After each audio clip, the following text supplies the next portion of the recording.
काला पत्थर हवेली। एक भूतिया रात भाग एक दोस्त जो भूतों को नहीं मानते थे, रवि, मोहित और प्रिया, तीनों बचपन के दोस्त थे और अब एक ही कॉलेज में पढ़ते थे। तीनों को एडवेंचर का बहुत शौक था। किसी भी डरावनी जगह के बारे में सुनते ही वे उसे एक्सप्लोर करने पहुंच जाते थे। एक दिन कॉलेज में किसी ने काला पत्थर हवेली की कहानी सुनाई। ये हवेली शहर के बाहर एक सुनसान इलाके में थी और कहा जाता था कि वहां जो भी रात बिताने जाता है वो जिंदा वापस नहीं आता। अरे सब बकवास है, रवि ने हंसते हुए कहा। भूत वूत कुछ नहीं होते, मोहित ने हामी भरी। प्रिया ने थोड़ा डरे हुए कहा, मगर लोग कहते हैं कि वहां चीखें सुनाई देती हैं और अंदर जाने वालों की लाशें तक नहीं मिलती। लेकिन रवि और मोहित नहीं माने। आखिरकार उन्होंने फैसला किया कि वे वहां जाकर खुद देखेंगे। प्रिया भी डरते डरते उनके साथ चल पड़ी। भाग 2, हवेली का रहस्य। रात के 11 बजे तीनों अपने बाइक से उस सुनसान हवेली के पास पहुंचे। हवेली काली चट्टानों से बनी थी, इसीलिए इसे काला पत्थर हवेली कहा जाता था। चारों तरफ ऊंचे ऊंचे पेड़ थे जिनकी टहनियां अजीब तरीके से हिल रही थीं, जैसे कोई फुसफुसा रहा हो। दरवाजे पर एक जंग लगा ताला लटका था, लेकिन जैसे ही रवि ने उसे छुआ, ताला खुद ही खुलकर जमीन पर गिर पड़ा। ये तो बहुत। भाग 3, पहली डरावनी घटना। जैसे ही उन्होंने आगे बढ़ना शुरू किया, अचानक पीछे से दरवाजा जोर से बंद हो गया। ये अपने आप कैसे बंद हुआ? प्रिया घबराई। रवि और मोहित ने सोचा कि यह हवा की वजह से हुआ होगा, लेकिन जब उन्होंने दरवाजा खोलने की कोशिश की तो वो 1 इंच भी नहीं हिला। तभी एक धीमी हंसी की आवाज आई, एक औरत की हंसी जो हवेली के अंदर गूंज रही थी। कौन है? रवि ने जोर से पूछा। कोई। भाग 3, पहली डरावनी घटना। जैसे ही उन्होंने आगे बढ़ना शुरू किया, अचानक पीछे से दरवाजा जोर से बंद हो गया। ये अपने आप कैसे बंद हुआ? प्रिया घबराई।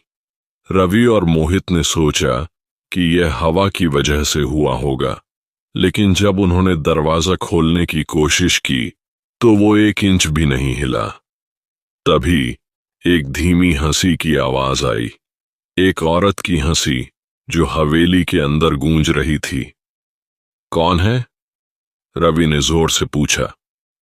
कोई। भाग 4, हवेली का इतिहास। मोहित ने अपने फोन की टॉर्च जलाई और सीढ़ियों की तरफ देखा। वहां पुरानी तस्वीरें लटकी थीं, जिनमें एक परिवार के लोग थे, एक आदमी, एक औरत और एक छोटी बच्ची। शायद ये हवेली के मालिक थे, रवि ने सोचा। लेकिन तभी प्रिया ने देखा कि उन तस्वीरों की आंखें उनके पीछे घूम रही थीं। ये क्या हो रहा है? उसने डरते हुए कहा। रवि ने एक पुरानी किताब उठाई जो धूल से भरी थी। उसमें हवेली की कहानी लिखी थी। ये हवेली 1942 में राजा विक्रम सिंह की थी। उसने अपनी पत्नी को शक के कारण मार दिया और उसकी लाश को हवेली में ही दफना दिया। लेकिन कुछ दिनों बाद राजा और उसकी बेटी भी रहस्यमयी। भाग 5, वो कौन थी? जैसे ही उन्होंने किताब बंद की, तभी ऊपर से किसी के जोर से दौड़ने की आवाज आई। रवि ने हिम्मत करके ऊपर जाने का फैसला किया। तीनों धीरे धीरे सीढ़ियां चढ़ने लगे। जैसे ही वे पहली मंजिल पर पहुंचे, सामने का कमरा अपने आप खुल गया। अंदर एक पुराना झूला था जो धीरे धीरे हिल रहा था। ये अपने आप कैसे हिल रहा है? मोहित ने पूछा। तभी प्रिया ने देखा, कमरे के कोने में सफेद साड़ी पहने एक औरत खड़ी थी, लेकिन उसका चेहरा अंधेरे में छिपा था। कौन हो तुम? रवि ने कांपते हुए पूछा। भाग 6, मौत का फंदा। प्रिया जोर से चिल्लाई। भागो!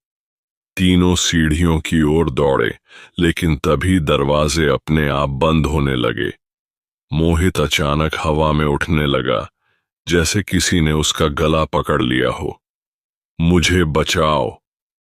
मोहित तड़प रहा था।